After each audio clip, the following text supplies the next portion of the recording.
take extensive time to train. So Alaura, you're one of our newest members training. Will you tell us about your process? How's it been going? It's been going pretty well. We started a couple months ago and we took a little bit of a break, but everything seems like it's going relatively fast-paced, but in a very, very good way. Not pushing anything too hard or doing anything, like literally anything dangerous. So it's been really, really fun.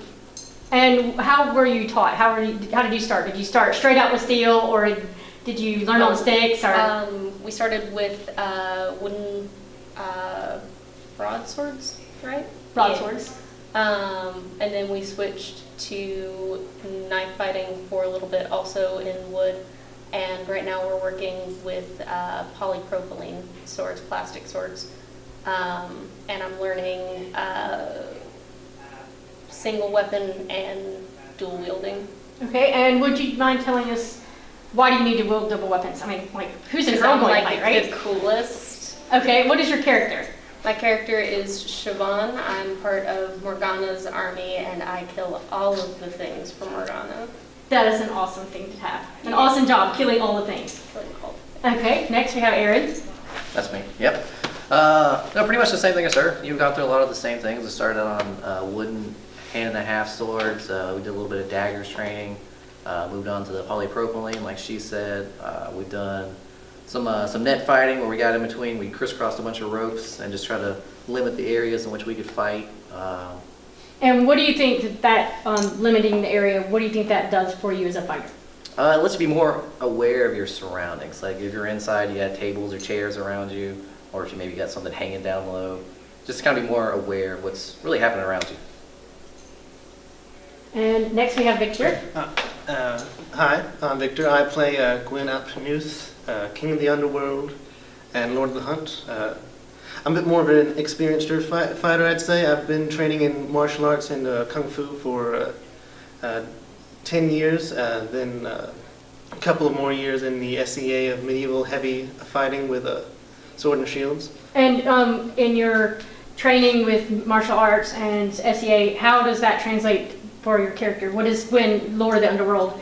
How does he fight? What is his fighting style? Well, he's represented as a skilled hunter and a personification of winter. He's very light. I always perceive him as very light on his feet, an agile person, which helps emulate, or I can help emulate that kind of thing by using some previous knowledge of training. And Aaron spoke of the net. Have you worked in the net? Yes, it's very helpful in learning different footworks. And did you spend a lot of time working in the net? And what kind of weapons did you use? We're here on the movie, we're mostly working on hand-and-a-half swords and short swords, and a lot of dagger work as well. And you used the sword in the net? Yes, we have used all three kinds, if I'm not mistaken. Very good. And next we have Mark. Yeah. I play the Black Knight. I like it because I don't have to say anything. I just destroy stuff. I've been working with Miss Sherry for a few years. I've actually done SEA with Victor, as well as different styles of martial arts as well. Mostly it's close fighting, and I think that what really translates to, especially with the Black Knight, is that just with my SEA training, I've wore a lot of heavy armor and use larger weapons that required a lot of force, and he is a very intimidating figure that uses a lot of raw aggression when he's scaring and fighting. Very good. And about the safety of the training, none of you are wearing armor, is that correct? Right. No. I wish we did sometimes. Yeah, sometimes it probably is good, get a good whacker or so. Do you feel that that's important to train, as you're not wearing armor in the film, to train without armor? How I always see it is you train with how you're going to demonstrate. If you train in armor, it's because you're going to perform or do anything in armor. And if we're going to be filmed or do stunts without, it'd be best to train knowing how you move in or without it. Right. And Alaura, how do you think your costume is going to affect your movements as a fighter? It's definitely going to affect it. I am going to be wearing a little bit of armor, not full plate or anything super extreme.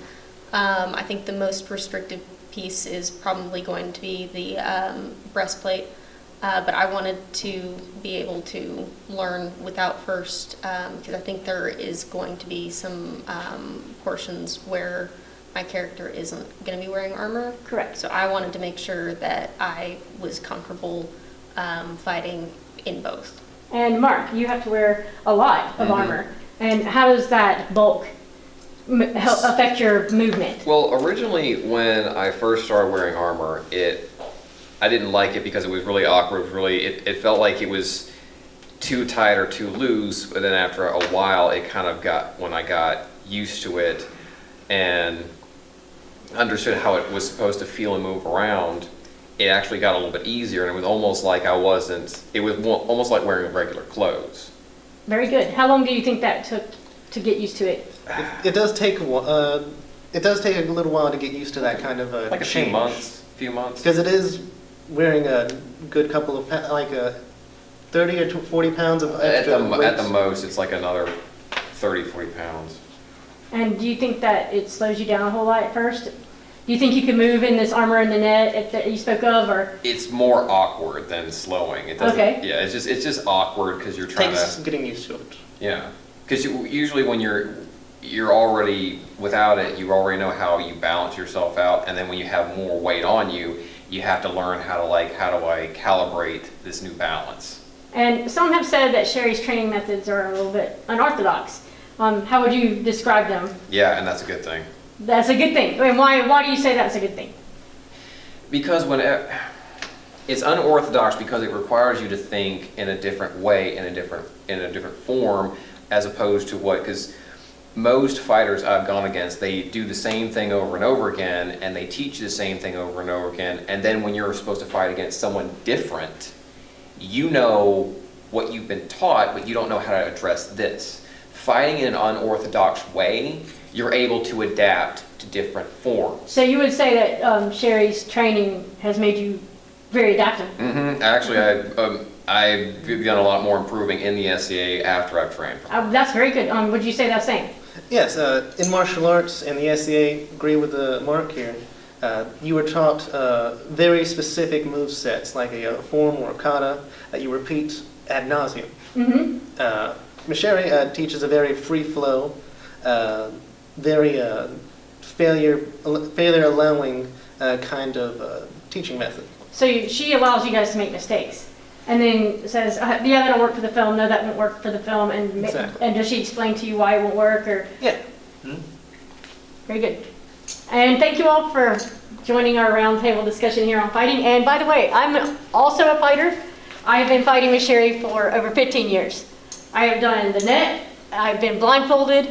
I've done all kinds of things. And